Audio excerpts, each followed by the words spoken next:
ৰশ্মি motivation ব্লগলৈ আপোনালোক সকলোকে পুনৰবাৰ স্বাগতম জনাইছোঁ। আজি আমি আলোচনা কৰিম মুখ্যমন্ত্ৰী মহিলা উদ্যমিতা অভিযান আঁচনিৰ 10,000 টকা অনুদানৰ আবেদন পত্ৰৰ ফৰ্মৰ লগত গাঁঠিবলগীয়া বিজনেছ প্লেন ফিল আপ কৰাৰ আগত আপোনালোকে বিজনেছ প্লেনৰ প্ৰকাৰ আপোনালোকে ভালদৰে বুজি ল'ব লাগিব আগতীয়াকৈ। আজিৰ ভিডিঅ'টোৰ জৰিয়তে বিজনেছ প্লেনৰ প্ৰকাৰসমূহ কি আৰু এই বিজনেছ প্লেনৰ বিভিন্ন প্ৰকাৰৰ বিষয়ে আপোনালোকে কমেণ্ট কৰি সুধি আছে। ইয়াৰ ওপৰতো আমি আলোচনা কৰি লওঁ কেনেকৈ লিখিব লাগিব বুলি, কিন্তু হয়তো আপোনালোকে কনফিউজ হৈছে। আপোনালোকে বিজনেছ প্লেনৰ প্ৰকাৰখিনিৰ বিষয়ে যদি ভালদৰে বুজি লয় তেতিয়াহ'লে আপোনালোকে ইমান কনফিউজ নহ'ব।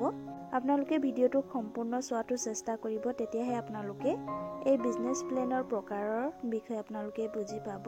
আচলতে আমি বিজনেছ প্লেন দুই ধৰণৰ ফিল আপ কৰিব লাগিব। এটা হৈছে ফাৰ্ম আৰু এটা হৈছে নন ফাৰ্ম। ফাৰ্ম বুলি ক'লে আচলতে কৃষিৰ লগত জড়িত বা পশু পক্ষীৰ লগত জড়িত আপোনালোকে বা ফিচাৰী যিকোনো জীৱৰ লগত জড়িত আপোনালোকে বিজনেছ যদি কৰিব বিচাৰিছে তেনে বিজনেছক ফাৰ্মত বিজনেছ বুলি কিনে কোৱা হয়। সেইখিনি বিজনেছখিনি ফাৰ্মত পৰে, যেনে গোটাৰী, পিগাৰী, ফিচাৰী, ডেইৰী, পল্ট্ৰি, এগ্ৰিকালচাৰ, হৰ্টিকালচাৰ, এই গোটেইখিনি ফাৰ্মত পৰে। এই গোটেইখিনি ফিল আপ কৰোঁতে আপোনালোকে ইনভেষ্টমেণ্টৰ প্লেনিং কেনেধৰণে কৰিব লাগিব, ফাণ্ড ডিটেইলৰ প্লেনিং কেনেধৰণে কৰিব লাগিব আৰু মাৰ্কেটিং এণ্ড চেলছৰ প্লেনিং কেনেধৰণে কৰিব লাগিব আৰু এক্সপেক্টেড এডিশ্যনেল ইনকাম আপোনালোকে কেনেধৰণে ওলাব লাগিব। ইতিমধ্যে মই আপোনালোকলৈ গোটাৰী ভিডিঅ'টো শ্বেয়াৰ কৰিছোঁ। এই ভিডিঅ'টোৰ জৰিয়তে আপোনালোকে প্লাছ মাইনাছ কেনেধৰণে কৰিব ইয়াৰ ওপৰত আপোনালোকলৈ গোটাৰী বিজনেছ প্লেনৰ ভিডিঅ' মই আপোনালোকলৈ শ্বেয়াৰ কৰিছোঁ। গোটাৰীও ফাৰ্মত পৰে, সেইকাৰণে আপোনালোকে প্লাছ মাইনাছ কেনেধৰণে কৰিব, আপোনালোকে এক্সপেক্টেড এডিশ্যনেল ইনকাম কেনেধৰণে ওলাব লাগিব, সেই ভিডিঅ'টোৰ জৰিয়তেও আপোনালোকে বহুতখিনি কথা বুজি পাব। কিয়নো ফাৰ্মৰ এক্সপেক্টেড এডিশ্যনেল ইনকাম ওলোৱা প্ৰচেছটো চবৰ কাৰণে একেই। যিসকলে ফাৰ্মৰ বিজনেছ প্লেন ফিল আপ কৰিছে, যেনে গোটাৰী কৰিছে, পিগাৰী কৰি আছে, কিছুমানে ফিচাৰী কৰিছে, কিছুমানে ডেইৰী কৰিছে, কিছুমানে পল্ট্ৰি কৰিছে, নতুবা কিছুমানে এগ্ৰিকালচাৰ কৰিছে, হৰ্টিকালচাৰ কৰিছে, এই গোটেইখিনি ফাৰ্মত পৰে। ফাৰ্মৰ এক্সপেক্টেড এডিশ্যনেল ইনকামটো আপোনালোকে একেধৰণে ওলাব লাগিব। আৰু নন ফাৰ্মৰ ক্ষেত্ৰত আপোনালোকে যেনে নন ফাৰ্মত কি পৰে আপোনালোকে বুজি পাব লাগিব আগতীয়াকৈ। নন ফাৰ্মৰ তিনিটা প্ৰকাৰ থাকে, যেনে এটা ট্ৰেডিং, এটা হৈছে মেনুফেকচাৰিং আৰু এটা হৈছে ছাৰ্ভিচ। ট্ৰেডিঙত কি পৰে, মেনুফেকচাৰিঙত কি পৰে আৰু ছাৰ্ভিচত কি পৰে আপোনালোকে আগতীয়াকৈ বুজি পাব লাগিব। প্ৰথমে আপোনালোকে ট্ৰেডিঙৰ বিষয়ে বুজি লওক। ট্ৰেডিং হৈছে ক্ৰয় বিক্ৰয় কৰা ধৰণৰ ব্যৱসায়। যিহেতু সদস্যাই ক্ৰয় কৰি অনা পাছত বিক্ৰী কৰে, তেনেধৰণৰ ব্যৱসায়ক ট্ৰেডিং ব্যৱসায় বুলি কয়। যেনে গেলামাল দোকান, নতুবা কাপোৰ দোকান, নতুবা শাক পাচলি ব্যৱসায়, এনেধৰণৰ বিজনেছ যদি সদস্যাই কৰি আছে, কিয়নো সদস্যাই কিনিও আনিছে আৰু 2 টকা লাভ ৰাখি পেলাই বিক্ৰীও কৰি দিছে। তাত সদস্যাই নিজে বনোৱা মেলাও কৰা নাই, একো কৰা নাই, মুঠতে কিনি আনিছে আকৌ বিক্ৰীও কৰি দিছে। তেনেধৰণৰ ব্যৱসায়ক ট্ৰেডিং ব্যৱসায় বুলি কিনে কয়। হয়তো আপোনালোকে বুজি পাইছে ট্ৰেডিঙৰ বিষয়ে। আৰু মেনুফেকচাৰিং হৈছে নিজে বনোৱা মেলা বা তৈয়াৰ কৰা বিজনেছ, যেনে হেণ্ডলুম, বেকাৰী বা বাঁহ বেতৰ কাম কৰি বিভিন্ন ধৰণৰ প্ৰডাক্ট চেল কৰা, এনেধৰণৰ বিজনেছক আপোনালোকে মেনুফেকচাৰিঙৰ বিজনেছ বা নিজে বনোৱা মেলা বা তৈয়াৰ কৰা বিজনেছ বুলি বুজি ল'ব লাগিব। মেনুফেকচাৰিঙৰ বিজনেছৰ ক্ষেত্ৰতো আপোনালোকে নন ফাৰ্মৰ বিজনেছৰ ফৰ্মেই ফিল আপ কৰিব লাগিব। মাত্ৰ আপোনালোকে বিজনেছৰ টাইপৰ ঘৰত আপোনালোকে মেনুফেকচাৰিঙত টিক দিব লাগিব আৰু গ্ৰ'থ প্ৰজেকশ্যনৰ ঘৰত আপোনালোকে মেনুফেকচাৰিঙত ঘৰত লাভ অহাটো দেখুৱাব লাগিব। আৰু নন ফাৰ্মৰ এটা ভাগ হৈছে ছাৰ্ভিচ। ছাৰ্ভিচ বিজনেছটো যেনে বিউটি পাৰ্লাৰ, কম্পিউটাৰ দোকান, টেণ্ট ইত্যাদি।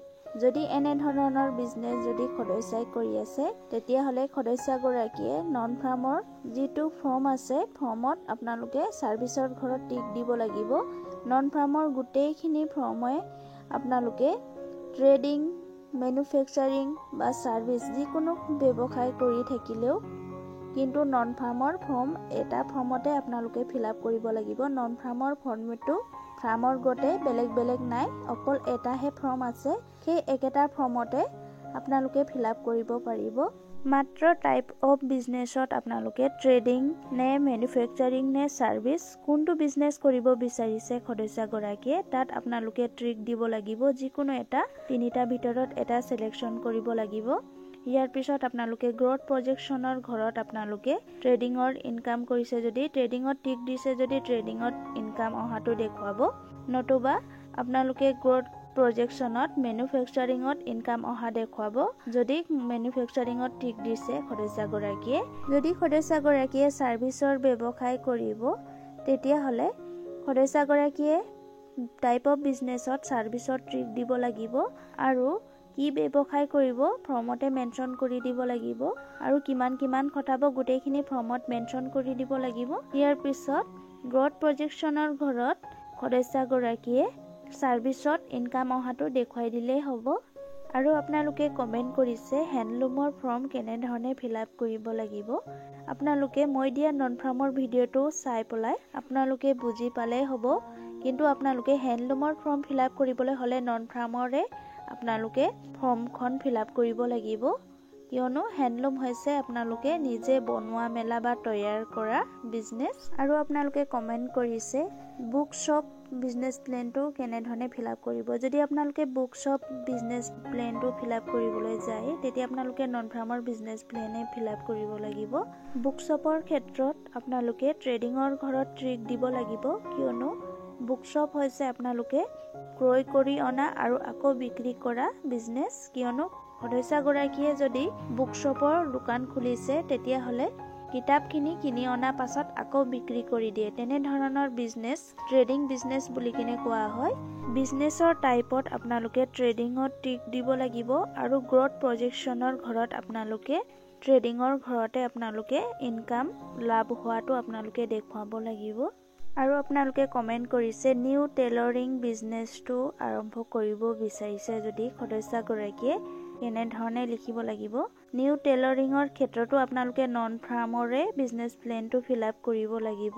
আৰু আপোনালোকে কমেণ্ট কৰিছে পেডি কাল্টিভেশ্যনৰ আপোনালোকে ফৰ্মটো কেনেধৰণে ফিল আপ কৰিব লাগিব। আপোনালোকে পেডি কাল্টিভেশ্যনৰ ফৰ্মটো আপোনালোকে ফিল আপ কৰিবলৈ যাওঁতে এগ্ৰিকালচাৰৰ ফৰ্মটো ফিল আপ কৰিব লাগিব, কিয়নো ধান খেতি বা যিকোনো খেতি নকৰক কিন্তু সদস্যগৰাকীয়ে বিজনেছ প্লেনৰ ফাৰ্মৰ বিজনেছ প্লেনৰ ভিতৰত এগ্ৰিকালচাৰৰ বিজনেছ প্লেনে ফিল আপ কৰিব লাগিব। আৰু আপোনালোকে কমেণ্ট কৰিছে ডাকাৰী ফৰ্মটো কেনেধৰণে ফিল আপ কৰিব লাগিব। ফৰ্মটো ফিল আপ কৰাটো ভিডিঅ' আপোনালোকক দিবলৈ অকণমান প্ৰব্লেম হৈছে, সেইকাৰণে আপোনালোকক মই ভইচতে আপোনালোকক কৈ দিছোঁ যে ডাকাৰী ফৰ্ম ফিল আপ কৰিবলৈ হ'লে আপোনালোকে পল্ট্ৰি বিজনেছ প্লেনটো আপোনালোকে ফিল আপ কৰিব লাগিব, কিয়নো হাঁহ কুকুৰা পাৰ যদি পাখি থকা জীৱ আপোনালোকে পুহিব বিচাৰিছে তেতিয়াহ'লে আপোনালোকে পল্ট্ৰি বিজনেছ প্লেনটো ফিল আপ কৰিব লাগিব। আৰু কিছুমানে কমেণ্ট কৰিছে 10,000 পালেহে বিজনেছ প্লেনটো ফিল আপ কৰিম, কিন্তু সেইটো কথা নহয় 10,000 পালেহে বিজনেছ প্লেনটো ফিল আপ কৰিব লাগিব, কিয়নো বিজনেছ প্লেনটো 10,000 পোৱাৰ আগতহে ফিল আপ কৰিবলৈ দিছে। মুখ্যমন্ত্ৰী মহিলা উদ্যমিতা অভিযান আঁচনিৰ ফৰ্মখনৰ লগত অহা গাইডলাইনখিনি আমি ফ'ল' কৰিবই লাগিব। আমি বিজনেছ প্লেনটো আমি আগতীয়াকৈ প্ৰস্তুত কৰিব লাগিব আৰু সদস্যগৰাকীয়ে 10,000 টকা অনুদানৰ পৰা কি ব্যৱসায় কৰিব লাগিব আপোনালোকে ইতিমধ্যে নিউজতো পাইছে। আপোনালোকে যিহেতু মুখ্যমন্ত্ৰী মহোদয়ে জনাইছে যে সদস্যগৰাকীয়ে 10,000 টকা অনুদানটো যিকোনো জীৱিকা বা যিকোনো ব্যৱসায়ত খটাব লাগিব, সেইকাৰণেহে বিজনেছ প্লেন প্ৰস্তুত কৰিব লাগিব। আমি বিজনেছ প্লেন প্ৰত্যেকেই প্ৰস্তুত কৰিব লাগিব। বিজনেছ প্লেন প্ৰস্তুত কৰিবলৈ হ'লে 3 বছৰৰ বিজনেছ প্লেনৰ পৰিকল্পনা কৰিবলৈ দিছে, কিন্তু আমি ফৰ্মৰ লগত গাঁঠিবলৈ হ'লে মাত্ৰ এবছৰৰ বিজনেছ প্লেনৰ পৰিকল্পনা কৰি আমি ফৰ্মৰ লগত গাঁঠি দিব লাগিব। মুখ্যমন্ত্ৰী মহিলা উদ্যমিতা অভিযান আঁচনিৰ 10,000 টকা অনুদানৰ ফৰ্মখনৰ লগত বিজনেছ প্লেন গাঁঠি দিয়াটো আমাক বাধ্যতামূলক বুলি জনাইছে ইতিমধ্যে, সেয়ে আমি বিজনেছ প্লেনটো সকলোৱে ফৰ্মৰ লগত গাঁঠি দিব লাগিব। আজিৰ দিনটোৰ বাবে ভিডিঅ'টো মই ইমানেই লৈ আহিলোঁ। যদি ভিডিঅ'টো ভাল লাগিছে লাইক কৰিব, আৰু মোৰ চেনেলত নতুনকৈ আহিছে যদি মোৰ চেনেলটো ছাবস্ক্ৰাইব কৰি থব আৰু ভিডিঅ'টো ভাল লাগিলে আনলৈও শ্বেয়াৰ কৰিবলৈ নাপাহৰিব। পুনৰ নতুন এটা ভিডিঅ'ত লগ পাম। আজিৰ ভিডিঅ'টো মই ইমানতে সামৰণি মাৰিছো।